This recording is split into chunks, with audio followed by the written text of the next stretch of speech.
This is Hidden Killers with Tony Bruschi. Here now, Tony Bruschi. The DNA underneath the fingernails, that's another thing that the defense was trying to bring up, it seems, here for a little bit. I don't know if they're going to keep going on that, but the DNA of three different people under the fingernail of one of the victims. I don't know. I'm always cleaning my fingernails. I always have like something around here where I'm like, it's an obsession. And there's, just go throughout your day, you get stuff underneath your fingernails. And I'm assuming probably a lot of DNA. This, go to the store, touch a railing, just inadvertently scratch your hand on something. You will very likely get DNA under your fingernails. Just how often is it that at any given time we have other people's DNA under our fingernails, but we're not the victim of a violent crime? Sure. I mean, it could be a very innocent explanation for that. Like you said, just picked up. You're in college town. There's kids everywhere. You're hanging out at parties and socializing and everything else. On the other hand, defense can certainly argue that there was a physical altercation here. And oftentimes in a physical altercation, there is scratching and an exchange of biological material, including material that gets lodged underneath fingernails. And could that be evidence of someone who was involved in a physical altercation? It certainly could be, and it's certainly something defense can argue. Yes. I mean, I guess it can create some reasonable doubt because as of our technology today, we do not have a way of breaking those three different DNA profiles down to say definitively here is who they all belong to. Now, 10 years from now, I wonder if that will be better. There's a lot of cases we look back on and go, well, we didn't have that technology then. Now we can look at this in a lot clearer light. So I'm curious 10 years down the road what exactly we're going to find in that. When we're getting closer and closer to a trial date here, we're seeing a lot of things thrown against the wall. Does it tell you, and obviously this is a capital case, when we've seen like theory after theory after theory being thrown out there by the defense, what does that tell you as a defense attorney? And even more so when you were a prosecutor, when you saw things like that happen, or as a defense attorney, if you ever feel like we got to keep throwing things out here, what does that tell you about the strength of a case? It tells me that if there was one overly compelling defense, you ride that horse off into the sunset. You don't want to dilute the potency of your defense by saying, oh, and it also could be these five other things. At least that's one strategy. Now, some folks just like to, throw everything at the wall and hope that something sticks. But sometimes what that telegraphs is that there is not one main compelling defense that is going to win the day on this. And we've got to try to have some cumulative effect of all of these questions, all of these potential doubts to hopefully rise up to reasonable doubt. And so that's kind of the way that I would view that. Anything that you've heard from the Kohberger camp that makes you think this will be successful on their part? I don't want to say an easy sell, but even like a palatable sell to a jury. Certainly there are some cards that Kohberger's team can play. One is some people would argue that there's not a distinct compelling motive for him to do this. Now, prosecution's going to say that he was sort of stalking these women and on social media and stuff like that. And certainly that factors into motive. But was there a motive for him to go and slash up, four people who he probably had never met before? That's one card. The DNA evidence of other folks under the fingernails, that's another card.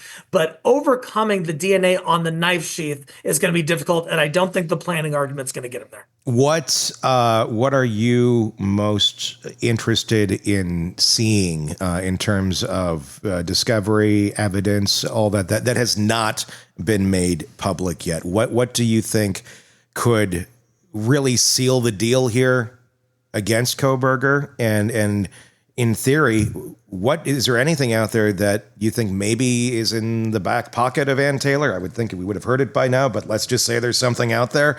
Either way, what do you think could come up here that could affect this case in either direction? There have been some hints in some of the public reports that I've read that allude to more of a buildup on this case than everybody knows about. More actions that Kohberger may have taken. I mentioned earlier that there's some indication that he was at least visiting their social media profiles or possibly trying to interact with the victims on their social media profiles. At least that's what I've heard. I haven't seen the actual social media data. But if that information does exist, if there's more information about how this culminated, how things escalated, and about Kohberger's actions before he allegedly committed the stabbings in a way that is consistent with killing 4 people with a knife, I think that could be very compelling and seal the deal for the prosecution. For the defense, that's a tough one.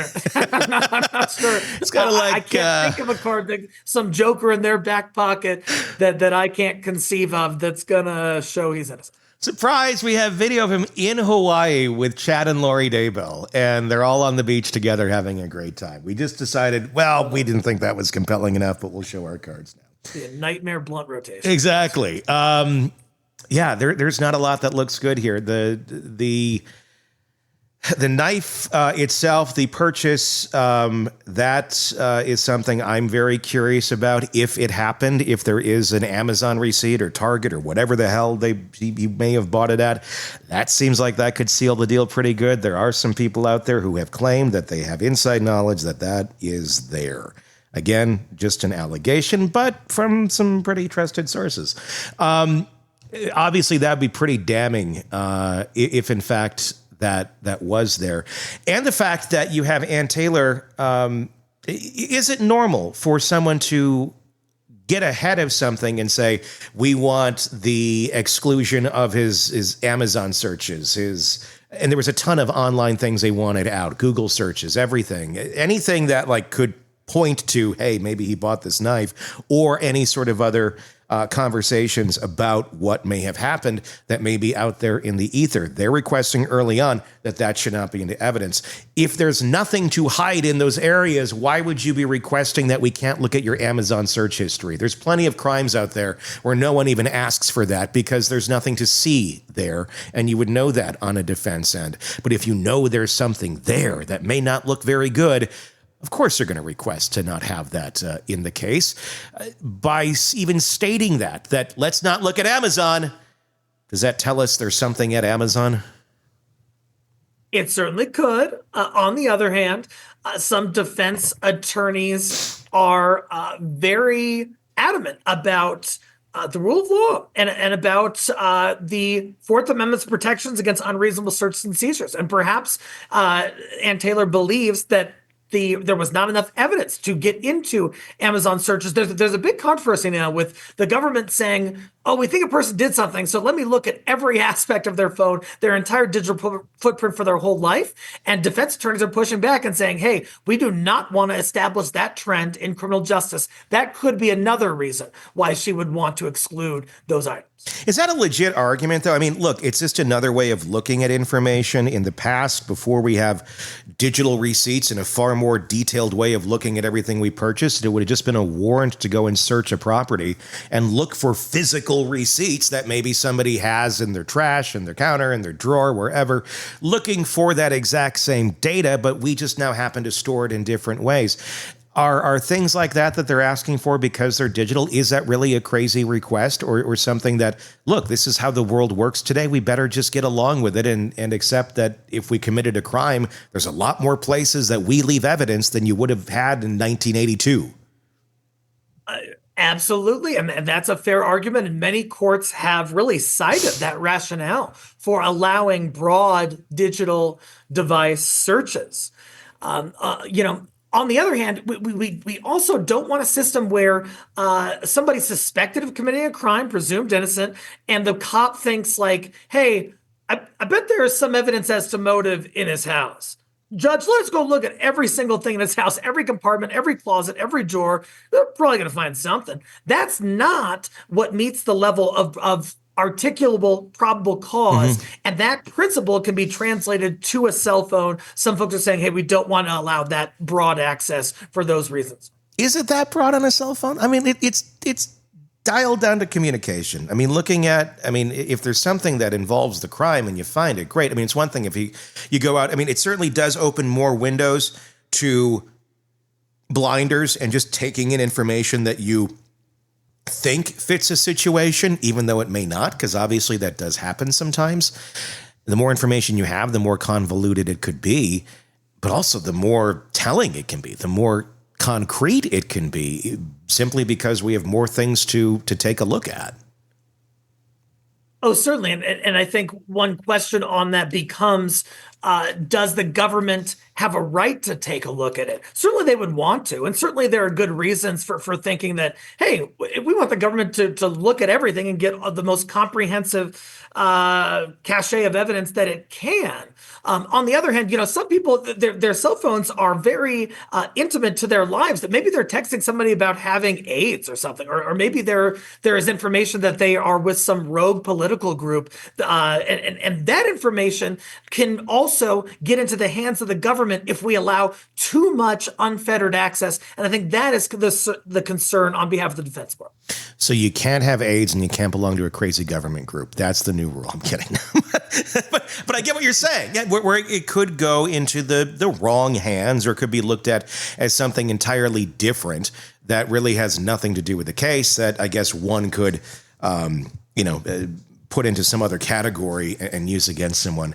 It's just there's so many angles on this case and so many directions that it, I guess, in theory could go, but it feels like it's narrowing even more by the day as we get closer and closer to a trial.